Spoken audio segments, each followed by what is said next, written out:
कुछ स्वदेशी था, ये आपको दिखाऊंगा। लेकिन प्रधानमंत्री नरेंद्र मोदी की पगड़ी, सबकी नजर प्रधानमंत्री की आज पगड़ी पर गई कि प्रधानमंत्री ने जो पगड़ी बांधी है उसमें कई रंग है। पीला रंग भी है, केसरिया भी है, हरा भी है, लाल भी है। ये प्रधानमंत्री नरेंद्र मोदी जिस वक्त पहुंचे समारोह में, उस वक्त की तस्वीर, अभी तस्वीर दिखाई जाए। प्रधानमंत्री उसके बाद हमेशा की तरह लोगों के बीच पहुंच गए, लोगों के दरमियान पहुंचे और लोगों का अभिवादन स्वीकार किया, जैसा प्रधानमंत्री हमेशा करते हैं। लेकिन प्रधानमंत्री के पोशाक पर सबकी नजरें और निगाहें थी, खासतौर पर प्रधानमंत्री की पगड़ी पर। तो सबसे पहले शुरुआत करेंगे गणतंत्र दिवस समारोह में प्रधानमंत्री की एंट्री, और एंट्री के साथ उन्होंने जो पहनी थी पोशाक और पगड़ी, उस पर देखिए जरा। प्रधानमंत्री की जो पगड़ी आप देख रहे हैं इस वक्त, ये राजस्थान की बंदेज पगड़ी है, जो खास पगड़ी प्रधानमंत्री पहनकर आए थे। पीले और केसरिया रंग की पगड़ी उन्होंने पहनी हुई थी।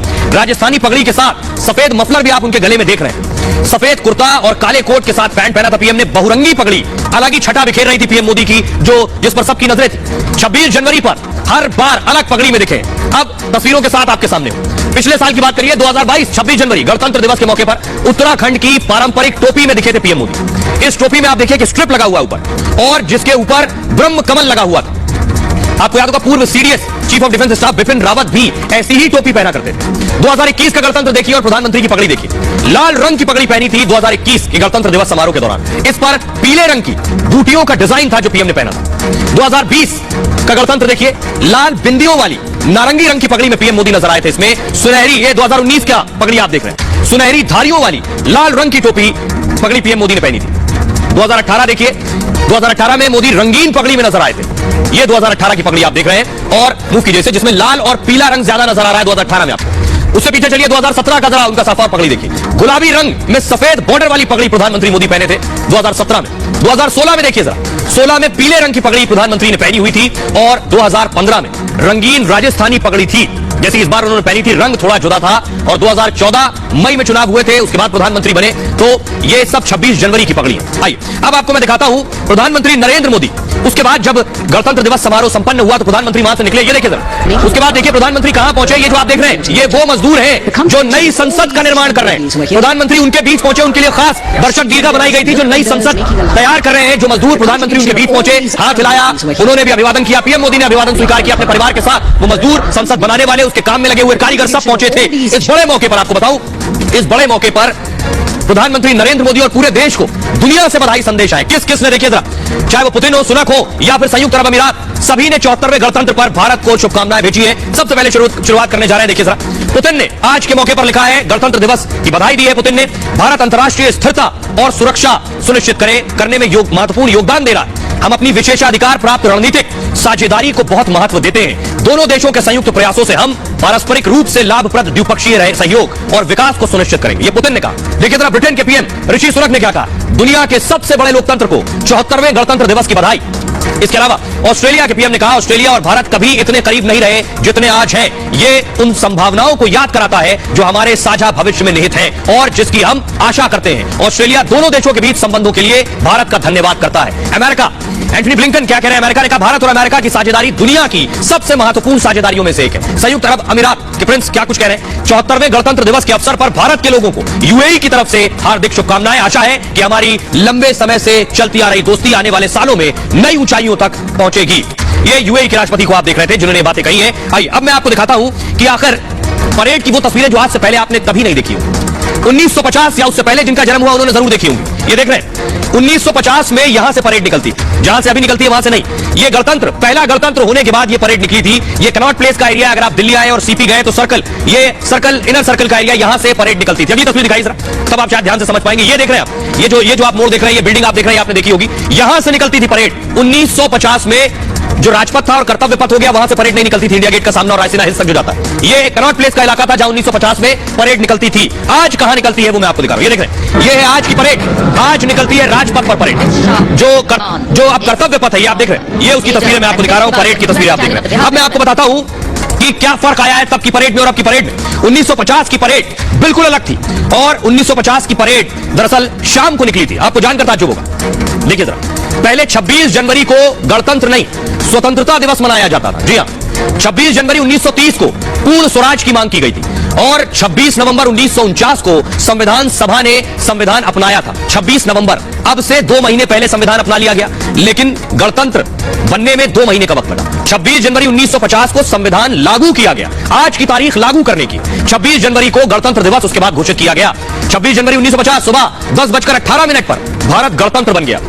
10:24 पर यानी 6 मिनट के बाद डॉक्टर राजेंद्र प्रसाद ने राष्ट्रपति पद की शपथ ले ली थी और 26 जनवरी 1950 को पहली परेड निकली थी।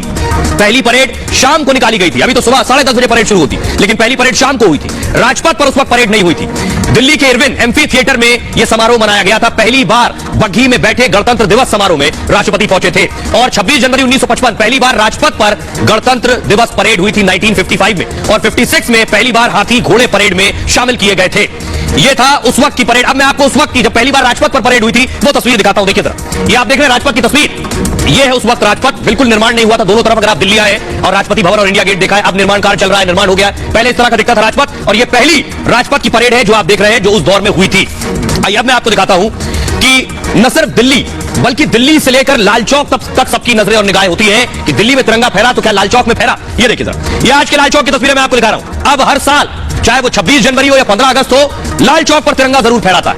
ये बताता है कि 370 हटने के बाद क्या बदलाव आया है। लाल चौक पर तिरंगा आप देख रहे हैं क्रेन के जरिए फहराया जा रहा है। इसकी अहमियत क्यों और ज्यादा है अब मैं आपको बताने जा रहा हूं। अगली तस्वीर दिखाई। ये देख रहे हैं प्रधानमंत्री नरेंद्र मोदी। उस वक्त प्रधानमंत्री नहीं थे, मुख्यमंत्री भी नहीं थे, लेकिन लाल चौक पर मोदी मौजूद है। उनके साथ मुरली मनोहर जोशी है। उस वक्त मोदी लाल चौक पर गए तिरंगा फहराने के लिए, इसलिए लाल चौक की अहमियत और बढ़ जाती है कि आज उस वक्त बहुत फोर्स लगाकर, लड़ाई लड़कर तब तिरंगा फहराया गया जा सका था। आज ऐसे ही आराम से वहां तिरंगा फहराया जाता है। यह कनेक्शन है। दिल्ली में प्रधानमंत्री मोदी थे, लेकिन आज लाल चौक पर तिरंगा फहराया जा रहा था। वो मैं आपको दिखा रहा हूं। देखिए जरा, ये तस्वीर आप देख रहे हैं पीएम मोदी की और ये देखिए लाल तिरंगा फहराया गया जो लाल चौक पर।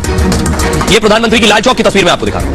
1992 में मोदी ने लाल चौक पर तिरंगा फहराया था। 92 में मोदी मुरली मनोहर जोशी की टीम के सदस्य थे। उस दौरान एकता यात्रा में मोदी ने लाल चौक पर तिरंगा फहराया।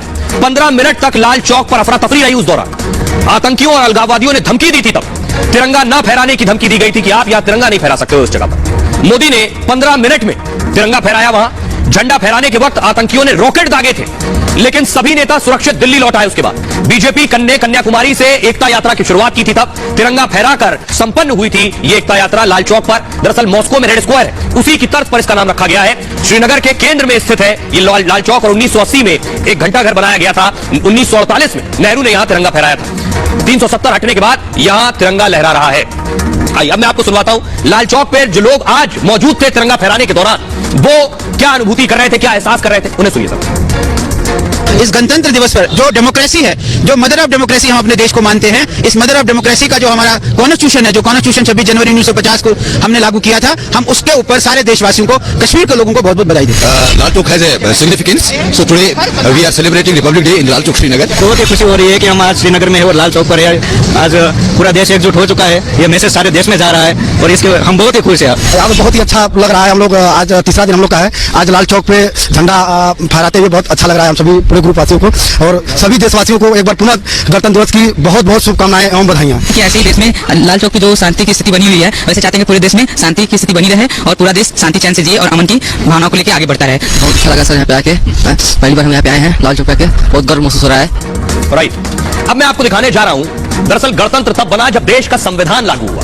अब संविधान की वो तस्वीर दिखा रहा हूं जो आपसे पहले आपने नहीं देखी होगी। ये है कॉन्स्टिट्यूशन ऑफ इंडिया, जिसे आप भारत का संविधान कहते हैं हिंदी में। अब आपको 1950 की तस्वीर दिखा रहा हूं। अगली तस्वीर दिखाई जरा। ये आप देख रहे हैं सरदार वल्लभ भाई पटेल को।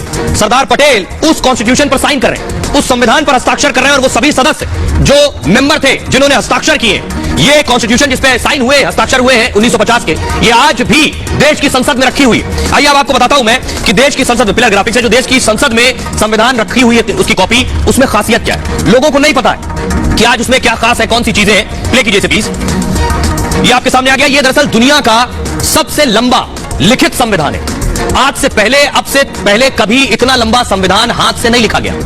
भारत का संविधान हाथ से लिखा हुआ दस्तावेज है। सोचिएगा, संविधान की 2 कॉपी हाथ से लिखी गई थी उस दौर में। इसे हिंदी और अंग्रेजी दोनों भाषाओं में लिखा गया। अंग्रेजी की कॉपी में 1,17,669 शब्द है। 1,17,369 शब्द इसमें है। इसे लिखने में सोचिए जरा, कलम 254 कलम की निब का इस्तेमाल हुआ।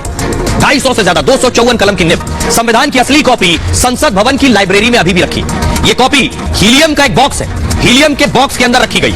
संविधान बनाने में 2 साल 11 महीने और 18 दिन का वक्त लगा। अंतिम रूप देने से पहले संविधान पर चर्चा हुई थी, बहस हुई थी, तब इसमें 2000 से ज्यादा संशोधन किए गए थे। सोचिए, 2000 से ज्यादा अमेंडमेंट। इस पर संविधान सभा के 284 सदस्यों के हस्ताक्षर हैं। इन सदस्यों में 15 महिला सदस्य भी थी। 10 देशों के संविधान की अच्छी बातों को इसमें शामिल किया गया, यानी 10 देशों के